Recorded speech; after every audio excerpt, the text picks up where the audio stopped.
Коми для компании «Лукойл» остается стратегическим партнером. Об этом в рамках подписания очередного протокола к соглашению о сотрудничестве заявил президент компании Вагит Аликперов.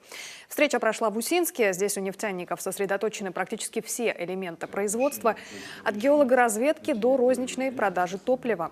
Впервые с недавних пор принят на вооружение и новый вид бизнеса – выработка электроэнергии. Глава Коми, оценивая работу промышленников, отметил их социальную ориентированность, что по его мнению, логично, ведь жизнь большинства проживающих в городе связана с «Лукойлом». Кроме того, все меры поддержки не просто сохраняются, когда наступают сложные финансовые для компании времена, но имеют тенденцию к наращиванию. Тот объем, который заложен в этом протоколе, он значительно превышает обязательства в протоколе предыдущего года. И здесь, конечно, для нас очень важно, что это как раз те направления, которые сегодня крайне нужны сегодня для жителей Крайнего Севера. Это и помощь в строительстве детских дошкольных учреждений, и спортивных объектов, и вопросы обустройства территории, и, конечно же, вопросы, связанные с комфортным и качественным жильем, переселение из ветхого жилья.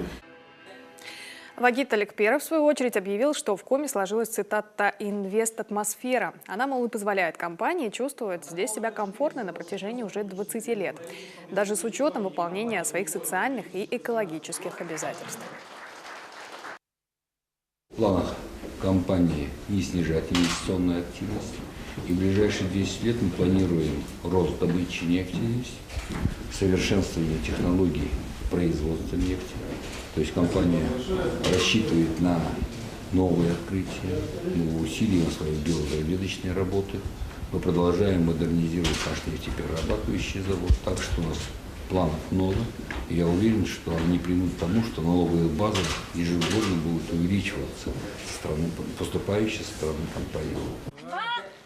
Средства пойдут на социально значимые объекты региона, ремонт дорог и строительство многоквартирных домов в Усинске и Яриге. В этом же поселке будет построен физкультурно-оздоровительный комплекс с ледовым катком, игровыми площадками и тренажерным залом.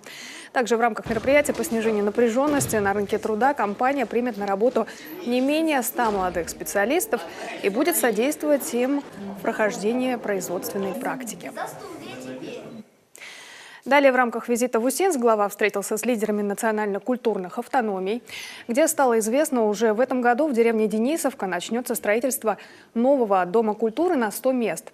Муниципальному бюджету он обойдется в 38 миллионов рублей, а в рамках федерального проекта «Местный дом культуры» ремонт и обновление оборудования запланированы для ДК деревни Новикбош.